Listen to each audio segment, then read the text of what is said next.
Hello দর্শক, অর্থনীতিবিদ Nobel পুরস্কার জয়ী ডক্টর ইউনূস দেশে বিদেশে সবাই তাকে চেনে ও সম্মান জানায়।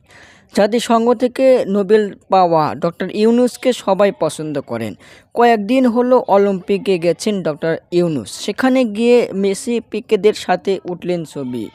একসঙ্গে ছবি ওঠা দেখেই পাবলিক বুঝে গেল ফুটবলের সেরা খেলোয়াড়রাও ডক্টর ইউনূসকে পছন্দ করেন। শেখ হাসিনা পদত্যাগে ছাত্র আন্দোলন বিশিষ্ট অর্থনীতিবিদ নোবেল জয়ী ডক্টর ইউনূসকে অন্তর্বর্তীকালীন সরকারের দায়িত্ব দিয়েছে। আজ নিয়েছেন শপথ। বাংলাদেশকে আরও উন্নতি করতে চান ডক্টর ইউনূস। দেশের দুর্নীতি দূর করতে চান, বাংলাদেশকে পরিবর্তন করতে চান তিনি। অলিম্পিক থেকে আজ দেশে এসে শপথ গ্রহণ করলেন ডক্টর ইউনূস। এখন দেশের পরিস্থিতি ধীরে ধীরে স্বাভাবিক হয়ে যাবে। কর্মে ফিরেছে পুলিশ। দর্শক, এদিকে বাংলাদেশে আসার কথা ছিল আর্জেন্টিনা সেরা খেলোয়াড় মেসিদের। বাংলাদেশের পরিস্থিতি ভালো ছিল না বলে তারা বাতিল করে দেন বাংলাদেশ সফর। দর্শক, এখন তো হয়ে গেছে স্বাভাবিক, বাংলাদেশে আসতে পারেন তারা। আপনাদের মতামতকে কমেন্টের মাধ্যমে জানিয়ে দিন। ধন্যবাদ।